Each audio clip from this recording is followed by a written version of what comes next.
objectives. Ang kailangan nilang, ang biggest hurdle para sa kanila is this Akai na madedenayan ba sila ng mga turtles. We'll see if that will happen. It's game number 1 between Twisted Minds and Rough World Era. That's right. Ayun, yung Cyclone Sweep pala. So pareho silang may ipo-ipo. Yun, thank you so much. Napa-research ako ng bahagya. Sa tagal ko na hindi nakita ng Balmond in pro play and even in my ranked games, honestly. So, yeah, obviously, you're absolutely right. Their mid-game power spike is scary for Twisted Minds. It might take a while para mag-ramp up yung Harif and yung Kimmy. We'll see. Again, discard ng Rough World Era yan. Yeah. So ngayon ang pwedeng nating i-expect mula sa Rough World Era is to make sure na magkaroon ng level 4 dito si Matt. And that's probably why they opted to go for Akai na rin. Bukod dun sa objective advantage niya dun sa Balmond, hindi rin siya isang hero na pwedeng guluhin ng isang Hilda. Knowing si Kaloy mula sa Twisted Minds, gustong-gusto natin siya nakikita sa mga catch type of heroes. But when it comes to aggression, bentahin naman talaga ng Twisted Minds yan. So maybe Hilda para kay Kaloy, it can work. It's not something that we are used to seeing, but it kind of fits yung playstyle naman ng Twisted Minds. It's going to be the turtle fight. Beyblade battle ang may expect natin as Nosha and West are battling up against each other. Nosha first blood. Wee, nice dash out. Okay. Nice dash out. Pero you're absolutely right. We're looking at a battle dito naman sa taas. Sa harapan si Kaloy. Pero dito na makita, I think, ang hirap din ng matchup ni Kaloy kasi wala siyang madikitan, wala siyang mahampas basta-basta. Ang uunat ng frontliners, tatlo na nasa harapan niya. Tatalo na, here comes Vin. Siya naman ang magiging DPS, nahati yung laban. Lanzu is in front, trying to displace yung mga teammates ni Reggie. To make the fight messy, pero lumamang pa para sa Rough World Era yung ginagawa dito ng Twisted Minds. They're down 1. Kaloy is out for the count. Lanzu though, and Sean with the real world manipulation, and pinagig pa rin magsisecure ng ating unang turtle. Rough World Era, good punish on to that first kill na meron sila, which was Kaloy, the roamer mula sa Twisted Minds. Pero may nagawang malupit doon si Kaloy in combination with Lanzu, obviously. Yung fact na napalo nila ng sobra doon si Matt. Hindi na makapasok doon si Matt kahit meron siya mga shielding, knowing na may Esmeralda pa na pwedeng lumaban doon kanina, and also the Purify was available for the Esmeralda. So, hindi na lang din nilaban doon. But now there's a clash in the mid lane. Yeah, ang tindi ng DPS talaga dito ng Twisted Minds. I think ito yung sinasabi natin kanina the mid game is gonna start arriving very quickly or sooner than we expected. Pag tumuloy-tuloy ito, and binigay with Kaloy as well as Nosha forces a flicker out of West. And ngayon, Twisted Minds are in a very good spot, especially since hindi na makakasama sa team fight most likely si West. He's gonna be forced to play it safer dun sa baba. Kasi hirap na nga siya lumaban dito kay Nosha. He's gonna try to make something happen though. Hindi daw pwedeng wala siyang gagawin to make a mark in this bot lane. And so far, it looks like West will be enough using his Sound Force, pushing back Nosha for now. I am actually surprised na pumalag pa dito yung Twisted Minds sa specific clash na yun, but that will give some breathing room para dito sa Rough World Era. Kaloy is just continuing na scout dito si Sir Matt. I think that he is doing a great job dito si Kaloy now. Just giving the information kasi ang mahalaga lang naman dito is makapag-farm din itong si Nosha. Since nakalagpas na sa early game itong si MP the King, wala na siyang problema. Kaya na niya maging independent. And that's also true for Lanzu. Sa ngayon, ang pinaka-threaten na lang sa Twisted Minds is the gold lane, and the fact na itong si Kaloy ay constantly nagbibigay ng information, it allows them to move dun sa side ng mapa na yun. Ang additional pa na nakuha nila doon, Rockheart, is more information para kay MP the King. The jump from Reggie is not gonna connect. That's right. Crucial information for MP the King para naman alam na alam ni MP the King kung saan yung ruta niya, di ba? Yung ruta niya sa jungle. Kung saan yung safe, kung saan nasan ba sila Matt, nasan sila Reggie. So in that sense, Kaloy is actually doing a very good job. And parang nag-set up ng Twisted Minds dito for a 4v4. Malayo ang kanilang mga XP laners in this scenario. So it's gonna be really interesting how they control this. Kaloy, nasa gilid, trying to look for information, trying to spot out nasaan ang lahat ng miyembro dito. They spot him out pero walang nagawa masyado. Yung Twisted Minds, they are forced to concede that turtle. Went for the 50-50, napunta na yun sa Rough World. Yeah. Now what we do know about this composition mula sa Twisted Minds ay napaka-objective based nila. Sa ngayon dahil maganda na yung early game para sa kanila, medyo hindi na ganun kalaking threat itong si Sir Matt when it comes to the First Lord, which I feel like is the biggest power spike para sa Twisted Minds. And sinasabi ko yun, Rockart, kasi meron silang Granger na. Alam naman natin pagdating ng First Lord, napakataas na ng damage output. DPS is high, and then you also have Sean. Dahil hindi rin na-dead si Sean, naging threat na rin siya. Yan na nga eh. And speaking of threats, look at that. They're looking for the biggest threat on the map, which is West. Pero parang mapapasama pa yata itong Twisted Minds dito. Ito na yung sinabi natin Beyblade Battle, men. Lamang na lamang. Mas mabigat si Boss Matt. No question about it. Yeah. Whew. And that was, sabihin na natin expected mula sa Twisted Minds. Kasi, and I'm only saying that is expected is because of their aggression. Alam natin, sobrang aggressive ng Twisted Minds, kaya mataas talaga yung chance na ma-counterplay sila with that Akai. And Matt, not wasting any second na meron siyang lamang over MP the King, nagnakaw agad ng isang green buff na ngayon ay nakakuha din sila ng push dun sa may bottom lane. Magandang counter initiation mula sa Ruffled era, but even better yung kanilang conversion mula dun sa kanilang advantage na yon. Sa ngayon, napaliit na nila ang lamang ng Twisted Minds. That's right. Yun ang magandang natutunan dito ng mga players from Ruffled era for sure is, okay, may advantage yung kalaban nyo, pero don't let them use that advantage. Don't let them, kumbaga meron silang espada, huwag nyo pagamitin yung espada, makipagbari lang kayo. Parang ganun yung ginagawa nila ngayon, di ba? So it's working very well for them, in fairness. Yeah. So ngayon, dominance eyes para kay Reggie. Sa ngayon, it's his turn to be very active in the map. Nakita natin kanina siya rin yung bumugaw sa Twisted Minds. And ngayon, they're Matt in a very good spot for this heavy spin. MP the King high level pero natulak palayo. Retribution para kay Matt. And this is looking good for RWE. Lugi talaga. Walang tulak yung kay walang tulak yung kay MP. Ang laking bagay. Alam mo yung literal nagtulakan lang sa turtle. Ang cute nun. Pero we're gonna have to wait and see how the post-game team fights out. Post-game turtle fights out. Yeah. Alam mo, Rockart, you're very familiar of that. Para sa siyang Beyblade battle dito napakabigat sa players natin. But, Twisted Minds. Oh, okay. Oy! Okay, pushing the advantage. Sabi ng Rough World, you know what? We have a little bit of an advantage with that turtle take. Why not use it? Nice try mula sa kanila. Although mababa yung HP ng ibang miyembro kasi nila, kaya hindi din nila masyadong na-capitalize. Actually, kakaiba yung interaction. Ang play ba na yun mula kay Reggie is to actually defend his teammate, not to initiate. Kasi nakita na natin si Sean locking himself in place with that ultimate. Pero si Reggie just poking into this side. They're trying to defend yung kanilang torre dito sa may bottom lane, and they will be successful in doing so. Yeah. Yan, Kaloy, hindi siya yung usual Hilden natin. Wow, wait lang! Nice catch on the Sean! Man, Matt found a very good angle na I don't think Sean actually expected. Well, he forced to burn the flicker, pero it looks like it's still gonna be Twisted Minds comeback here. And somehow sila ay matindi pa rin firepower nila. So I don't think hindi sila masyadong papatinag, pero that is a very big resource na tanggalan ng flicker, yung mid laner ng Twisted.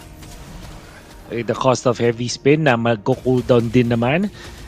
It's 24 seconds before the Lord. Kung siguro hindi mabiblitz to ng Twisted Minds, aabot pa ang ultimate ni Matt, which I feel like is very crucial. Ulit, makikita natin yung Beyblade battle na yan. At walang flicker kay Sean. Ngayon, si Nosha, makatakas. There you go, Nosha. Again, the crunchy. Yung mga napakalilang membro, low HP members here getting hunted down, pero looks like wala silang pake. The good hunt is actually coming out from Twisted Minds. Sila ang nakalamang sa mga engages na to. Kita mo sa mga palitan, bro. Tuloy-tuloy. Twisted Minds are getting the kills around the map. Wow, big blunder mula sa Ruffled era. Magkakaiwalay sila habang si Sean punishing West. Dalawa yung pulado sa members ng Twisted Minds, but that is not gonna be enough para sa Ruffled era. Bin, makatakbo sa ngayon. Just a sliver of HP, Kaloy, threatening. Habang nangyayari yan, si MP the King pinanish na yung pagiging magulo ng Ruffled era as now they are taking the Lord. You would expect that the Balmond ay napakabilis mag-takedown ng Lord, pero hindi pa rin sa ganun. Maybe later on, pag nakunan yung mga items niya. One thing that we can say about Ruffled era is that it was a big blunder kasi sobrang hiwa-hiwalay nila. Meron silang Akai, meron silang Gatot, meron sila ditong Harit. They wanna group up together, but instead, pinili nilang magkaiwa-hiwalay. Twisted Minds capitalizes on that. Yeah, I think that's like 3 separate fights across the map, no?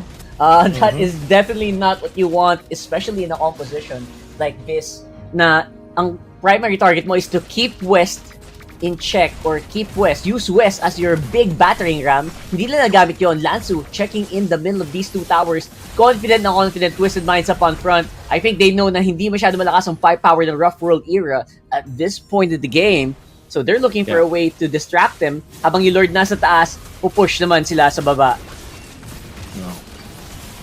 Gonna be just the Holy Shields pop dito sa may top lane. Laking resource na rin yan. At mo nag-split push din dito si MP the King. Meanwhile, the middle, yung centerpiece, which is going to be the Granger. At nandito na si Nibor.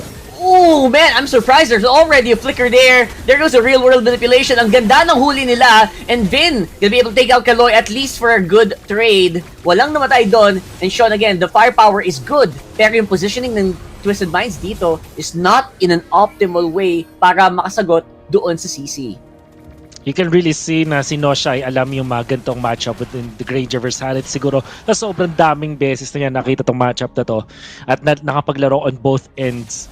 West always the one na nauuna at eventually ay napupunta pa sa awkward spot kapag nagpop na siya ng Zaman Force. Might have been the 3rd time that it happened na na-counter ni Nosha yung initiation mula doon kay West, or at least yung heads up play with the Zaman Force. Nosha this time not having to commit flicker at nakaligtas doon sa talon ni West. And that will mean na naubusan ulit ng firepower, ng momentum itong Rough World era. Like we said, Mr. Rockhart, mid-game is yung power spike ng Twisted Minds. Meron pa tayong mga nalalabing minuto para sa ating mid-game spike for Twisted Minds. And this is definitely a territory na malakas sila. Yeah, especially since hindi naman malayo agwat.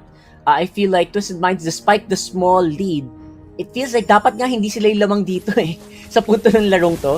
It feels like kaya mang mama ng Rough World era dapat around the mid-game, especially with the Akai or using the Akai. Pero I think Kaloy is making sure na bago pa makapwesto yung Rough World, alam na agad ng Twisted kung nasan sila. So they can plan ahead. Yeah. Gonna be some house cleaning muna mula dito sa Twisted Minds. Pinupush nila dito yung bottom lane. Alam natin is going to be the long lane. Come the second Lord. Gonna be answered by West. Ngunit feeling ko dito yung setup nandun na. Hinarangan agad nitong si Kaloy itong Harit, and that is the prompt para kay Pitaki na simulan tong Lord. Yeah, that's a good signal. Especially ang ganda ng pwesto dito ni Lansu. Hindi na makabati masyado sila Matt and Ben. The damage is just not it's completely being ignored, brother. Look at that. Si Lansu nasa harapan. Hawak niya si Matt. Hawak niya si Ben. Hindi tayo makalapit. Rough World era does not know what to do about this Esmeralda. Oh my God. Twisted Minds are utilizing Lansu in the best way possible. Siguro, credit din natin to dun sa draft na napili nila na Esmeralda going up against both Harit as well as the Lapu-Lapu. Look at that burst! Si Vin nahuli doon. Twisted Minds knocking on the door of Round World era. That's so crucial, brother. That is your biggest DPS aside from West taken out of the map just like that. Although makakabalik naman siya in time for that Lord. Pero by the time na mapwesto siya, ang lapit na ng Twisted Minds. They can also utilize the bottom and the mid to make a push happen. I don't know how Rough World era is gonna clear out all 3 lanes. Medyo mahirap to, Wolf. Gonna be difficult. They need Vin. Nako, bawal may mapitas sa kanila sa moment na to. Yes. And they just have to hold on with all of their power.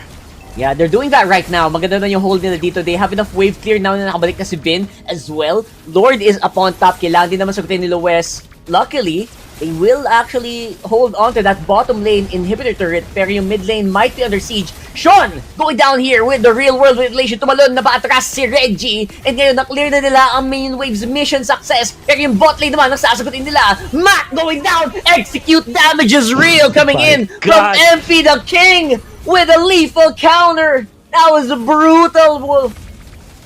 Hindi mo expect as the Akai na mapapatumba, mapapadapa ka ng ganun pa yung HP mo, especially of how tanky the Akai is. But you have to remember, libreng execute kasi yung ult na yun wala kay MP the King, and they're not stopping Rockhart. They're gonna be pushing mid, knocking on the base. Yeah, it's a knock. Who's there for game 1 here? Twisted Minds look like they are ready and poised. Ang hapde ng Twisted Minds right now. That poke coming in from Sean, coming from Nausea. Medyo mahirap silang i-deal with. Pero you know what? Sabi ng Rough World, hindi naman natin sila kailangan patumbahin. I-clear lang natin yung minion waves. Makasurvive pa tayo for a few more seconds. A massive lead now para sa Twisted Minds. Taking advantage nun sa kanilang power spike sa may mid game. Hindi din sila namatayan actually with that siege. A beautifully built na formation mula sa Twisted Minds at magandang decisions afterwards. Ngayon may Winter Crown onto the Granger. I don't know why. Para siguro pagdatara na siya dito ni Nibor and when West actually comes in. But not a typical item that you see on this hero. Pero yung maganda dito is yung amount of defense. Meron kang Oracle and Radiant Armor as the magic defense for Lansu. At idagdag mo pa yung newly built na Dominant Size or newly revamped na Dominant Size na nagbibigay ngayon ng adaptive na defense naman. So technically speaking, si Lansu ay hindi talaga mamroblema when it comes to damage. Ang pinaka-physical damage dito is Nibor. And Nibor doesn't actually want to deal the damage onto Esmeralda. Kasi nga naman, agawan lang ng shield. So technically sa ngayon, Mr. Rockhearts, Lansu is invincible. That's Hindi true. talaga siya kakayanin. Immortal siya sa ngayon. It feels like in between a rock and a hard place, Cake. Pag hindi mo naman pinansin si Lansu, good luck naman, di ba? Ikaw naman yung uubusan ng HP dahan-dahan. Pag pinansin mo, wala din nangyayari. So, ang gagawin dito ng Rough World Era, this Esmeralda is just insane. Hindi talaga sapat yung Harriet and hindi din sapat yung Lapu-Lapu to deal with it. And dahil dyan, concede muna nila ang ating susunod na Lord. That's Lord number 3 para sa game na to, 17 minutes into the game. And despite having the Akai, hindi makakaporma ang Rough World Era sa ngayon. They'll have to depend sa mga depensang ganito. Sobrang importante ng mid laner ng Rough World Era, which is in this case, Vin sa Kimi. Hindi pwedeng matalunan. Kailangan niyang magawa ng paraan na hindi siya mag-go dito ng Twisted Minds. Only having the Flicker, no Purify, which actually is the better battle spell naman in this scenario. We'll see. Yeah, we'll see kung gaano kalakas din ang clear dito ng Rough World Era. Ang dami ng Alipores, ang dami ng gustong tumira sa kanilang base, and they are having a hard time. Sinasayawan lang naman ni West dito si Kaloy. Again, keeping him in check. There goes the real world manipulation. Nibor, nasa harapan, sabi niya, try kong gumawa ng damage, pero siya ang na-damage. He goes down very, very quickly. And again, nag-iisa-isa lang nauubos dito, miyembro ng Rough World Era. And I think just because of that, Matt all alone, that will be a very difficult push. It will be Twisted Minds taking game number 1. And a wonderful formation mula sa Twisted Minds dun sa huling siege na yon. They have the Lord, they have